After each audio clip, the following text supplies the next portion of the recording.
that we just ended, Azerbaijan, and you know that, and Armenia. We just ended the war. The two leaders came in. One of them said, "My country looks better.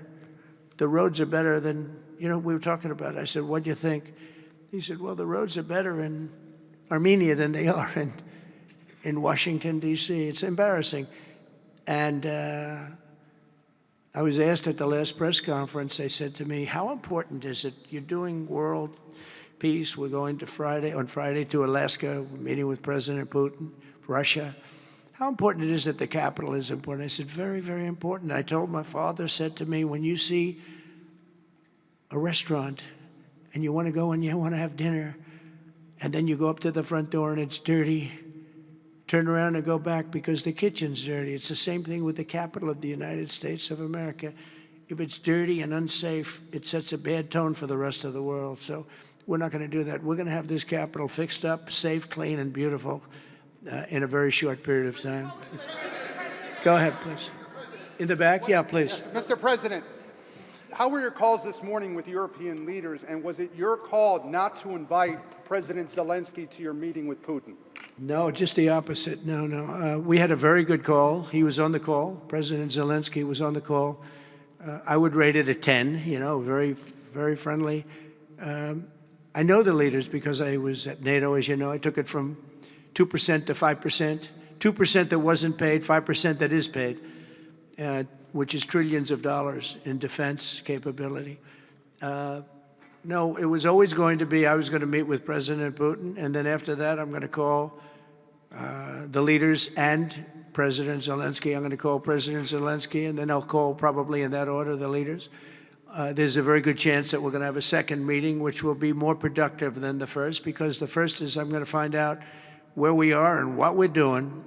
Again, this is Biden's war. This isn't my war. He got us into this thing, and it should have never happened. This war would have never happened if I were president. But it is what it is, and I'm here to fix it, and I'm here to stop 6,000, 7,000 people last week. 7,213 people last week were killed, mostly soldiers. But missiles being lobbed into towns don't exactly help either, but mostly soldiers. And Ukrainian and Russian, they're not American soldiers, but if we can save a lot of lives, it would be a great thing. I've stopped 5 wars in the last 6 months. And on top of that, we wiped out the nuclear capability of Iran, obliterated it. It's turned out to be a correct word, by the way, because some of the press said, well, maybe it wasn't obliteration. It was obliteration. And we're going to meet with, I would say, the second meeting. If the first one goes okay, we'll have a quick second one. I would like to do it almost immediately. And we'll have a quick second meeting between President Putin and President Zelensky and myself, if they'd like to have me there. And that would be a meeting where maybe it could be absolutely work. But the first meeting will not work that out. Certain great things can be gained in the first. It's going to be a very important meeting.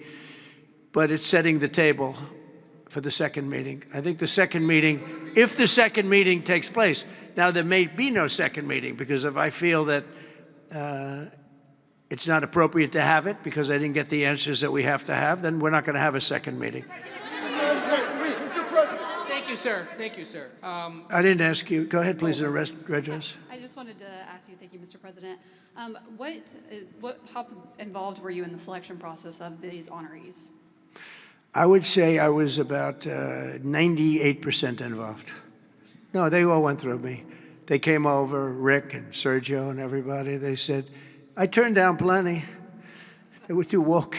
I had a couple of wokesters. No, we have great people. This is very different than it used to be. Very different. These are great people, and they're not. I don't have any idea of the Republican, because I want people that. The Kennedy Center has everything. Look at the Academy Awards. It gets lousy ratings now. It's all woke. All they do is talk about how much they hate Trump. But nobody likes that. They don't watch anymore. That used to have 45 million people watching.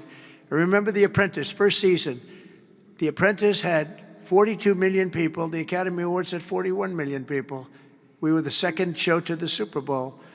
But since then, the Academy Awards have gone down to, I think they've gone down to numbers that are like a regular show, because it went woke. We're not doing it for that reason. We're doing it because we want the great talent. But these